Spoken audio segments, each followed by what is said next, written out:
The 2026 World Cup is officially on the horizon, and with the United States, Mexico, and Canada teaming up to host, we're looking at a tournament of literally unprecedented scale. But hey, if you aren't deeply entrenched in international football culture, the sheer mechanics of it all can honestly seem a little baffling. So in this explainer, we're going to completely demystify the rules, the monumental scale, and that deeply rooted culture of the 2026 World Cup. Whether you're a diehard fan or just wondering what all the hype is actually about, you're in the exact right place. Here is our roadmap for today. We're covering 1. The road to 48 teams. 2. Surviving groups and knockouts. 3. Hardware, meaning awards in the trophy.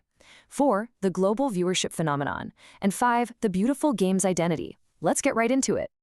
Section 1. The road to 48 teams. Whittling down 211 nations. To really grasp how massive this competition is, we have to start impossibly wide. We kick off with 211 different countries fighting for a newly expanded 48 spots. That's up from the traditional 32.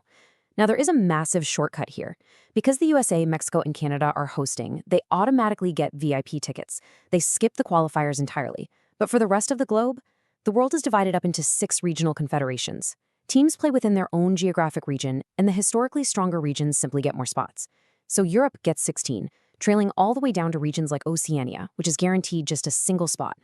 Now, if you're crunching the numbers, those regional allocations only add up to 46 spots. So where do the last 2 come from? Well, FIFA runs this insanely intense sudden death mini tournament. 6 teams enter, 1 from every region except Europe, plus an extra 1 from the host region, and they battle it out for those final 2 tickets to the big dance. Oh, and as our source playfully points out, the most important unwritten rule of the modern qualifiers seems to be that Italy never qualifies. It's a brutal break for a historic giant, but hey, it just proves the qualifiers spare absolutely no one. Moving right along to Section 2, surviving groups and knockouts, the mechanics of survival.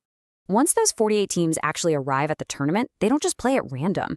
They're carefully sorted into 12 groups of 4. Every team plays the other 3 teams in their group exactly once. And you gotta pay close attention here because the point system completely dictates early strategy. A win gets you a massive 3 points. A draw, which honestly happens all the time in this sport, gets both teams 1 point. A loss leaves you at 0.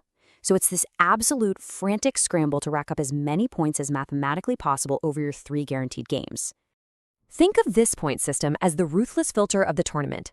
The top 2 teams from all 12 groups automatically advance.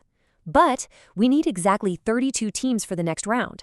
So the 8 best third-place teams across all groups, calculated by total points and goal difference, they get a lifeline. They advance too.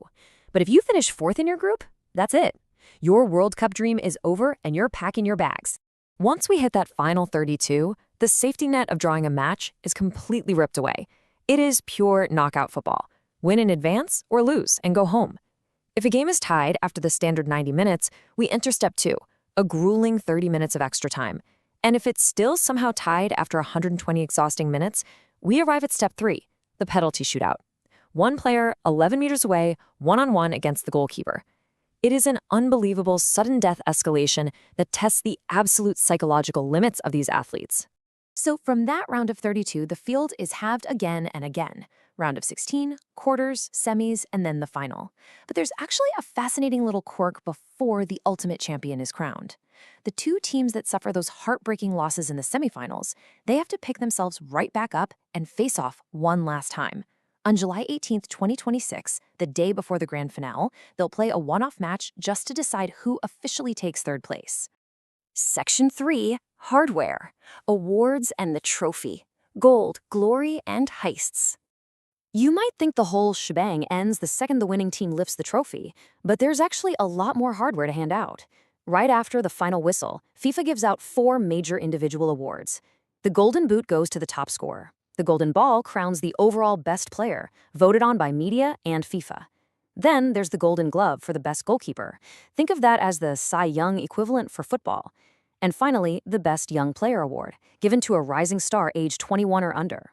Now, what's genuinely fascinating is how hyper-precise these awards get, especially the Golden Boot. If 2 players score the exact same number of goals, FIFA doesn't just toss out 2 trophies. First, they check who had the most assists. If they're somehow still perfectly tied, the trophy goes to the player who spent the fewest minutes on the pitch. Why? because mathematically, they were literally the more highly effective player with the time they had.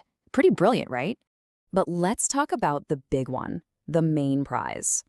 The World Cup trophy itself is made of 18-karat solid gold. And that $20 million figure? That is the staggering estimated value of this current trophy, officially making it the single most valuable prize in all of professional sports. But here's the wildest part of this whole explainer. The winning team doesn't actually get to keep it. The original trophy, the Jules Rimet, has a history straight out of a Hollywood heist movie. Stolen in England in 1966, though luckily recovered. But then, in 1983, it was stolen again in Brazil, supposedly melted down for pure gold and lost forever. Because of that wild history, the new $20 million trophy is strictly guarded. Today's winners just get to snap some celebratory photos with the real gold on the pitch, and then it's immediately shipped back to a highly secure vault in Switzerland. The winners get sent home with a gold-plated replica instead. Still, while they don't get to keep the solid gold, the winning nation earns something that's arguably way more culturally valuable, a permanent symbol of dominance. Every time a nation wins, they earn the right to stitch a permanent star directly above the crest on their national jersey. It is the absolute ultimate flex. If you see a team rocking 4 stars, you are staring at 4 generations of global supremacy. All right, Section 4, the global viewership phenomenon, unmatched scale and reach. Let's aggressively zoom out here, because as our source highlights, this is an area where folks, particularly in the US, often wildly underestimate the World Cup's reach. Compare the numbers directly, and it's almost hard to believe. The Super Bowl is an absolute titan of broadcasting in the States, pulling a massive 120 million viewers. But the 2022 World Cup final? That single match drew over 1.5 billion people worldwide. It completely dwarfs the biggest sporting events in North America. There's just no comparison. And when we look at the projections for the entire expanded 2026 tournament, the estimated global viewership is a mind-bending 6 billion people. 6 billion! That'll make it not just the most profitable sporting event ever, but literally the most watched collective event in all of human history. Which brings us nicely to our 5th and final section, the beautiful game's identity, more than just winners and losers. Understanding the rules and the stats is only half the picture. To really get the World Cup, we have to look at the cultural identity that makes people so deeply nostalgic for it. It's a vibe. You can even see it in the equipment.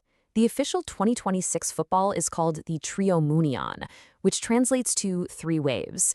It intricately weaves together the unique identities of the hosting nations, featuring a star for the US, a maple leaf for Canada, and an eagle for Mexico. It's a physical embodiment of 3 completely distinct cultures uniting to host the world. And that deeply unifying vibe extends to the fan culture too. The source points out how cultural touchpoints, like internet personality iShowSpeed's multilingual champion song, actively reject corporate blandness. Fans don't want a perfectly manicured pop star slotted in just for marketing. They want anthems that capture the genuine, chaotic, universally relatable energy of the event. Singing together in different languages captures exactly what this tournament is all about. So when you strip away the billion-dollar broadcasting deals and the $20 million trophies, you really have to ask yourself a profound question. Is watching 11 grown men kick a football around on a patch of grass really the ultimate recipe for global unity? How on earth does something so simple captivate 6 billion people? Well, as our source beautifully sums it up, this tournament isn't just about winners, losers, or corporate greed. It is a rare, fleeting glimpse of actual world peace. For a few weeks every 4 years, people from incredibly diverse cultures, speaking different languages, with totally different beliefs, all gather to share collective joy over a simple goal. It's humanity finding common ground on a football pitch. So, as we gear up for 2026, I leave you with this. In a world that so often feels deeply divided, could the simple act of cheering for a ball to hit a net be exactly the kind of global connection we need most right now?